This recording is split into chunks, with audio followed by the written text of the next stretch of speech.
Bernie Sanders won the Nevada caucus in a landslide on Saturday, and now some pundits in the Democratic establishment are panicking about the possibility that he might be the Democratic nominee. For more on this, it's time for a closer look. Bernie has now won the popular vote in the first three primary contests, making him the clear frontrunner, and now Politico is reporting that Bernie Sanders has sent the Democratic establishment into panic mode. And you can tell because the general tenor of the coverage on cable news has gone something like this. NBC News projects Bernie Sanders, the winner in Nevada. What the is going on? Pundits across cable news have been freaking out about Bernie's rise. For example, you might remember that after Bernie won the popular vote in Iowa and again in New Hampshire, the story wasn't that he was winning, but that if you use pundit math, he was actually losing. I don't understand how Bernie is considered a frontrunner. In New Hampshire, 52% of voters wanted either Pete Buttigieg or Amy Klobuchar or Joe Biden. Moderates are winning. Why wasn't Buttigieg's win in Iowa a bigger banner headline? He also has upset Bernie Sanders in both states. The story of the night, Amy Klobuchar, now in third place. The story of the Sanders campaign so far this year is how much ground he's lost from 4 years ago. That's right. By winning states, Bernie is actually losing ground. You see, as all expert pundits know, you don't want to win the first two. That's a rookie mistake, wherein you come off as needy, or as the kids would say, thirsty. You want to throw everyone off by losing a bunch of states, playing it cool off to the side until someone finally says, "Who's that fellow with 0 delegates?" No, seriously.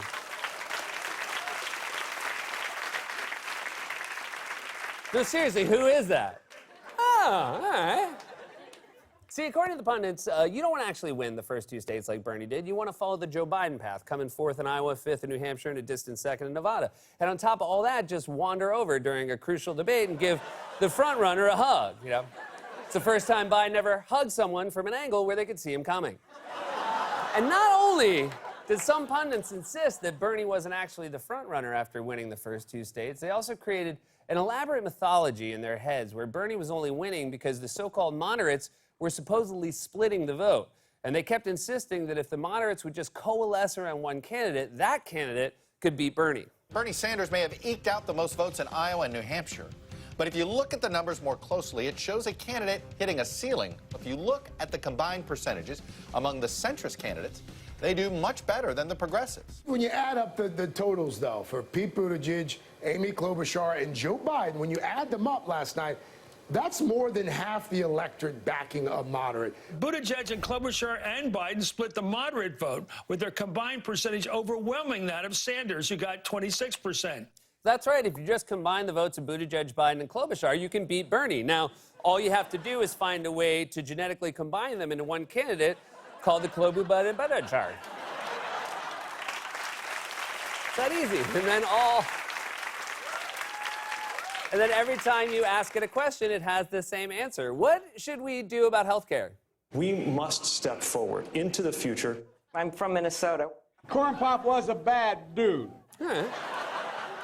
But the reality is that most actual voters don't think like pundits. They don't divide candidates into a so-called liberal lane and a moderate lane. In fact, polls have shown that the top second choice among Biden voters is actually Bernie. And polls have also shown that Democratic voters are overwhelmingly satisfied with their choices. They don't divide them up into lanes. They like them each for their own reasons. They like Bernie for his consistency on issues like health care. They like Warren for taking on big fights against special interests like Wall Street. They like Biden for his 8 years as Obama's VP. They like Buttigieg for his youthful charm and charisma. They like Klobuchar for a record in the Senate. And they like Bloomberg because he pays people to like him. Still, before Nevada, many in the media were desperate to avoid calling Sanders the frontrunner, and in fairness, only 2 states, both of them mostly white, had voted. In fact, even Bernie bristled at the question of whether he was the frontrunner during a town hall on CNN. I think it was right before a New Hampshire primary. I asked you after Iowa if you consider yourself the Democratic frontrunner. Now, after New Hampshire, do you? Who cares?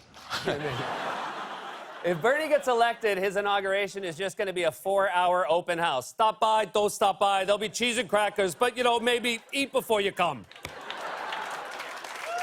Say what you will. Say what you will about the guy, but he does not care about status. He has one suit that he irons by running it over with his car, I guess. He shoots layups with two hands, and he's been photographed in the middle seat and coach, and that is the only time he's been centrist. But even the pundits and Bernie himself could not deny his clear status as the frontrunner after an overwhelming victory in Nevada on Saturday, the first diverse state to vote in the primary, in which Sanders seemed to win virtually every demographic. Sanders indeed won a smashing across-the-board victory, according to our entrance poll. He won among men and women, college graduates and non-college graduates, liberals and moderate/conservatives, union and non-union members, people who decided early and people who decided late. In short, Sanders crushed it. Take a look here among self-described moderate or conservative Democrats. That's a third of this electorate in Nevada. This is what you're seeing. Sanders is actually leading. NBC Wall Street Journal poll asked, who are you most enthusiastic or comfortable about when it comes to the Democratic nominee? Bernie Sanders leads with 65%. He was powered by young voters, Hispanic voters, very liberal, and those who supported Medicare for all. Damn, he won union voters, non-union voters, young voters, Hispanic voters, men, women, liberals, and conservatives. And based on this photo, he even did well with former vice presidents over 70. And yet still, cable news reacted with shock at Bernie's success in Nevada. For example, his results were coming in, and it was clear that young voters and people of color were going overwhelmingly for Sanders. One anchor at a caucus site audibly sighed as she reported the results. Largely people of color, of those, the majority are Latino, and they are clearly, at least from eyeballing it, strongly in favor of Bernie Sanders, with Joe Biden coming in second. Oh my God, with the sigh. She's reporting on Bernie winning a caucus site the way you tell your parents why your dip boyfriend got fired from his job. He was using the copier, and, well, from eyeballing it, it looks like he photocopied his ass and put it up in the break room.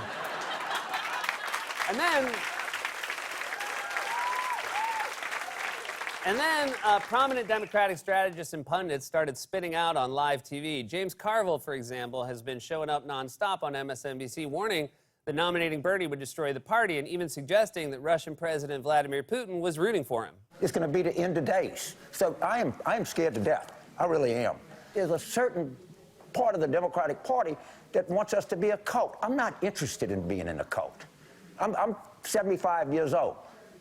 I'm just not a very culty person. I'm 75 years old. Why am I here doing this? Because I am scared to death. That's why. The happiest person right now, it's about 1:15 Moscow time. This thing is going very well for Vladimir Putin. I promise you. He's probably staying up watching us right now. How you doing, Vlad?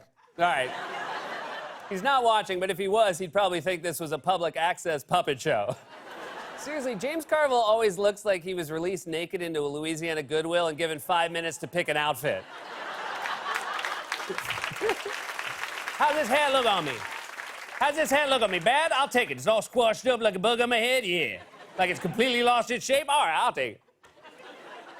And just as a reminder of Carville's track record, in 2008, he said then-Senator Barack Obama was unelectable and attacked him to the point where even Obama hit back and said James Carville is well known for spouting off his mouth without always knowing what he's talking about. In fact, Obama was specifically responding to this comment Carville made about Hillary and Obama, and this is a real quote: "If she gave him one of her cojones, they'd both have two." All right, I'm having trouble following the logic here. So that means she was starting with 3 cojones? And yet somehow that wasn't even the most unhinged response to Bernie's win. Chris Matthews actually compared Bernie's victory in Nevada to the Nazi invasion of France during World War II. I'm reading last night about the fall of France in the summer of 1940, and the general, Renault, calls up Churchill and says, "It's over." And Churchill said, "How can it be? You got the greatest army in Europe. How can it be over?" He said, "It's over." So I had that suppressed feeling. I can't be as wild as Carville, but he is damn smart, and I think he's damn right on this one. As a general rule, anytime a man of Matthew's age starts a sentence with, "I was reading last night about the fall of France in 1940, that's your cue to exit the conversation.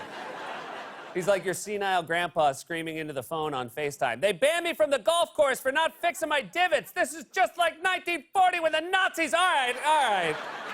Talk to you later, Grandpa. And somehow,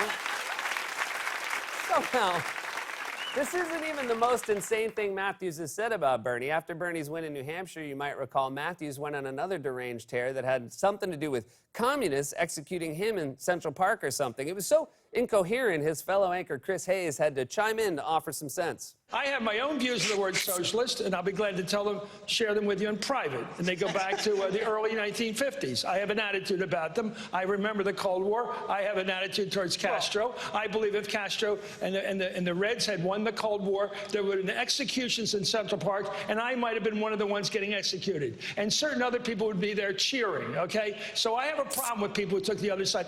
I don't know who Bernie supports over these years. I don't know what he means by social. 1 week it's Denmark.